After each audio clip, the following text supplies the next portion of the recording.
welcome to Beyond the Studio Pilates. My name's Hannah and today I'm going to be taking you through a beginner's Pilates workout. We're going to start today with just a simple setup, so setting up, looking at breathing, postural alignment, and then just going to do a couple of little exercises just to get you into the flow, and then tomorrow we will build on that. So to start with, we're going to think about our setup. So you're going to bring your feet together, then you're going to bring your heels out, so you've made like a pizza slice with your feet, and then you're going to bring your toes out so they're in line with your heels. Next we're going to come up to your knees, so I don't want you to push your kneecaps backwards and feel like you've locked out through that kneecap, because it's going to put unnecessary pressure on the joint. So we're just going to soften off the knee, so make sure you're not pushing your kneecaps backwards, you just got a soft knee. Coming up to your pelvis, we're going to think about that pelvis a little bit like a bucket. I'm going to tip the water out of the back and out of the front, back and front. So you're just isolating the movement through your pelvis, keeping everything else nice and still. We're just doing a couple of pelvic tilts here, and we're going to do this on the mat as well. So this is a good little thing just to get the idea of isolating the movement through your pelvis, and then this time you're going to bring it to a standstill and think about your tailbone pointing down towards the floor, so you're keeping your pelvis in its neutral. Next we're just going to take a little rock backwards and forwards, so I want you to move your weight from your toes to your heels and back again. So just toe, heel, toe, heel. So you're just moving your weight around. Use your arms a little bit if you need to. And then you're going to bring yourself to a standstill where that weight is evenly distributed between your heel and your toe. And you're going to try and remain in that position, so keeping that weight evenly distributed for the rest of our standing work. Next we're going to think about our pelvic floor. So this is an internal sling of muscles that's holding everything in, quite literally. And so we're going to think about it a little bit like a lift. So we're going to imagine that we're getting in a lift on floor 1, and then we're going to do an internal squeeze and feel that lift ride up to floor 10. So internal squeeze and lifting those pelvic floor muscles, holding them there, and then slowly lowering back down. And again, so internal squeeze, holding them there. And then slowly, with control, letting them back down. We're going to do that 3 more times. So internal squeeze, holding those pelvic floor muscles. If you want to learn more about your pelvic floor and the pelvic floor muscles, you can check out my website at Beyond the Studio Pilates for more info. Another really great app letting those pelvic floor muscles go is Squeezy from the NHS, which is a really good app for pelvic floor exercises. If you need to have a little bit more work for your pelvic floor, that's a really good app to download onto your smartphone. So again, bringing those pelvic floor muscles up, holding it there, and then slowly releasing off, and final time, getting in that lift on floor 1, riding it up to floor 10, holding it there. And then slowly, with control, letting it off. And then this time what I want you to think about is lifting those pelvic floor muscles up, but not taking them all the way to floor 10. So we're thinking more kind of floor 2 or 3. So you can just feel there's a light hold on those muscles, holding it there for me for the rest of the session. Thinking about your TBA next. So TBA is your transverse abdominis, and it's a big kind of corset-like muscle which is underneath your superficial abs, which are kind of on the kind of six-pack muscle that lie on top. So it's one of your core muscles. And what we're going to do is we're going to think about it a little bit like a really wide belt. So we're going to imagine we've put on this really wide belt, and then we've drawn it up to the 10th hole, and we're going to hold it there. And then we're going to slowly, with control, let it down. Feel like you're moving that belt through each notch as you bring it back down. And then again, we're going to take it up to the 10th hole. So as you do that, you should feel like your waist has got smaller and your belly button has moved towards your spine. And that's the cue I'm going to use to remind you this week about your core muscles, is belly button to spine. holding it there, and then again we're going to slowly, with control, one notch at a time, move back out. Okay, 3 more. Core engaged, bringing those core muscles in, TVA on, belly button to spine. And then slowly, with control, letting it off. And 2 more, so belly button to spine, core engaged, holding it at notch 10, and then slowly, with control, letting it off. And final time, up to notch 10, so feel your waist getting smaller, belly button moving towards your spine, holding it there. And then this time, what we're going to do is we're going to take it down each notch at a time. But when we get to notch 2 or 3, we're going to hold it there. And that's our 20 to 30% of the contraction that we want to hold for the rest of the session. And it shouldn't be such a tight hold that you feel like I can't breathe and I can't move. It should be kind of like a light hold on those core muscles, holding it there for me. Next, we're going to think about breathing. So I don't want you to breathe from your belly because you're holding onto those core muscles and it makes that quite challenging. So pelvic floor engaged, core is on, feet are underneath you, pelvis is in neutral. Going to think about breathing. You're going to interlace your fingers over your rib cage, and we're going to breathe thoracically, so wide thoracic breaths, feeling your rib cage expand and then deflate back down again. So taking a nice big inhale. You should feel those fingers part, and then exhale. Feel them slide back together. So again, inhale, and then exhale. And inhale, core engaged, belly button to spine. And exhale. 2 more breaths, inhale. And exhale. And final big breath here, inhale. Feel those ribs expand, and then exhale.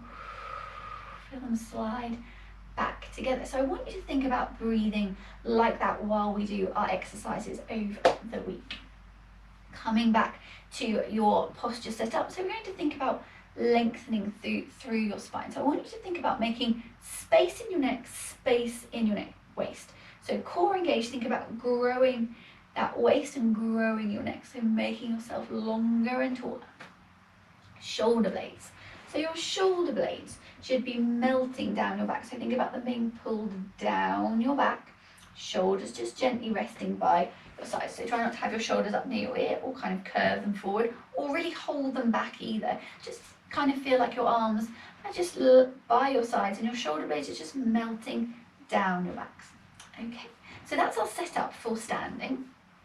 And we're now going to hold this position while we do our first exercise, which is a roll down. So we're going to take a nice wide and thoracic inhale.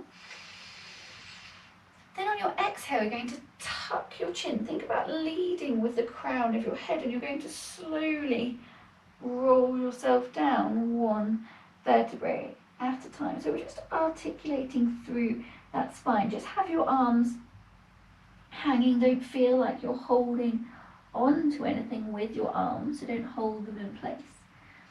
And you're just going to slowly roll down until you find yourself at the bottom. Then you're going to take an inhale, so remember, wide thoracic inhale. And then you're going to exhale. And as you come back up, I want you to think about your tailbone pointing back towards the floor, and also your ribs and your hips. So your ribs and your hips are connected. And you're going to keep hold of that connection as you bring yourself back up.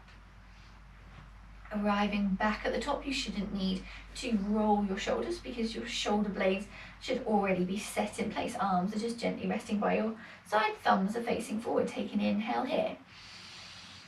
Exhale, tuck that chin, again leading with the crown of your head, belly button to spine. Don't forget about that core, pelvic floor on, so we're on floor 2 or 3 of that lift. Arms are just hanging and you're just slowly mobilizing through each vertebrae 1 at a time. Holding at the bottom for an inhale. And then exhale, tuck your pelvis back underneath you, keep your ribs connected to your hips and slowly restack back to standing. Okay, head comes up last. One more like this, so we're taking an inhale at the top. Exhale, tuck your chin, again leading with the crown of your head. Just feel like your shoulder blades are melting down your back, arms are just hanging in place. Knees are soft, so remember you haven't locked out those knees. And this time when you get to the bottom, you're just going to bring your hands to the floor, bend your knees and come to the mat for me. So next we're going to look at our setup for lying down. So we're going to come to the mat, slowly lie yourself back. You may or may not need a little cushion under your head. Just check that there's a little gap under your neck for me and you're not cricking your neck forward or kind of like really leaning back. Your head should feel like it's in a nice neutral position.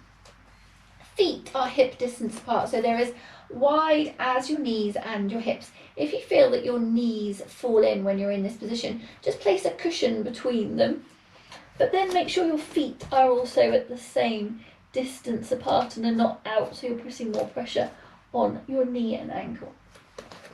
Holding this position, we're now going to think about finding our neutral spine. So your spine is like naturally curved and we want to keep it in those natural curves, so in that natural S curve. So thinking about that pelvis, we're going to use that pelvic tilt that we did when we were standing. Going to make a triangle, you're going to put your palms on your hip bones, fingers down towards your pubic bone and your thumbs up towards your belly button. Then you're going to pick up an imaginary marble. Place that marble in that triangle and then using a pelvic tilt, you're just going to rock that marble from your fingers to your thumb. So you're just taking your pelvis through all of its movement, so from tilting forward to tilting backwards.